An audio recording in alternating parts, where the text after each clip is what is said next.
Oi galerinha, tudo bem com vocês? Eu sou a professora Andresa e hoje nós estudaremos História.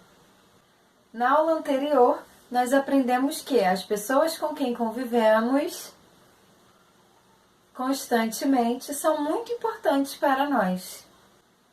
E as relações estabelecidas entre essas pessoas também é muito importante. Agora, nós iremos aprofundar um pouquinho os nossos conhecimentos sobre as pessoas e os lugares onde elas vivem. Primeiramente, a tia vai falar um pouquinho sobre as comunidades tradicionais. A lei estabelece que comunidade tradicional é um conjunto de pessoas onde estão no local e ali elas próprias se organizam marcando um território e utilizando os recursos naturais daquele local. Além disso, eles também têm a sua estrutura definida. Como assim, tia Andresa? Eles têm uma religião, eles têm uma cultura, eles mantêm os traços, eles têm as suas regras, eles têm os seus costumes e assim eles vão passando de geração em geração. Isso se chama tradição. Sempre vai passando de um para o outro. Então, nesta aula, nós vamos aprender um pouco sobre os indígenas, os quilombolas e os ribeirinhas. Estes três tipos de comunidades possuem uma forte ligação com a natureza. Então, meus amores, e o mais importante de tudo é que essas comunidades, elas amam a natureza, respeitam a natureza, cuidam, fazem de tudo para não destruir a natureza. Então, nós devemos respeitá-las e protegê-las também. Agora, a tia vai falar um pouquinho de cada comunidade. Vamos começar pela comunidade indígena. Quando falamos em indígena, estamos falando dos índios, e eles foram os primeiros habitantes aqui do Brasil. Pois quando o nosso país foi descoberto pelos portugueses, eles já viviam aqui. O relacionamento dos índios se dá principalmente na transmissão de tradições.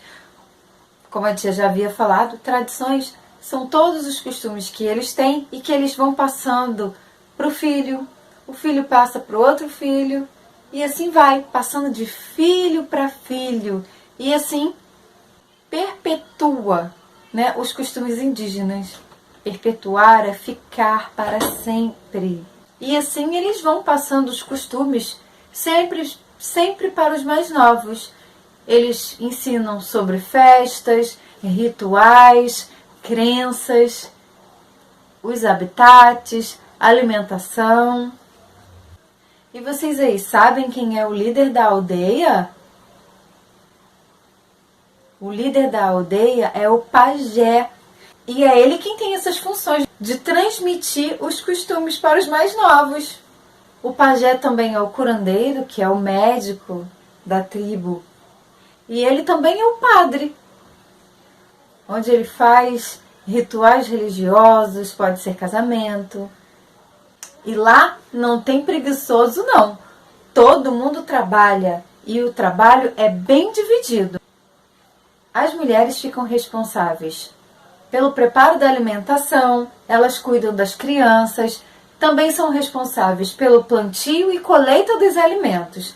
Já os homens ficam responsáveis pela proteção da aldeia, pela caça, pela pesca e, se for preciso, se transformam em guerreiros para lutarem.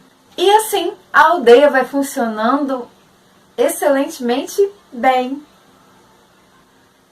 Agora vamos falar um pouco sobre a comunidade quilombola. Quilombo quer dizer guerreiro da floresta. Há muito tempo atrás, no tempo da escravidão, esses escravos corajosos que fugiam dali para a floresta se escondiam nos quilombos. Era um lugar onde os escravos fugitivos se abrigavam, se escondiam dos feitores da fazenda. Esses locais ficavam bem no meio da floresta, escondidinho, onde era muito difícil alguém achar. E, para que tudo funcionasse bem, lá também eles dividiam as tarefas. Lá eles criavam animais, também tinham plantações. Ainda nos tempos de hoje, existem ainda algumas comunidades quilombolas, mas a gente não sabe ao certo quantas. Essa comunidade quilombola tem uma história muito forte no Brasil, e tudo isso fez com que influenciasse a cultura negra no Brasil. E nós temos em nossa cultura muito da comunidade quilombola, da cultura negra. Nós temos aqui a capoeira, nós temos aqui a feijoada, nós temos também o samba. Agora, vamos falar um pouquinho sobre a comunidade ribeirinha.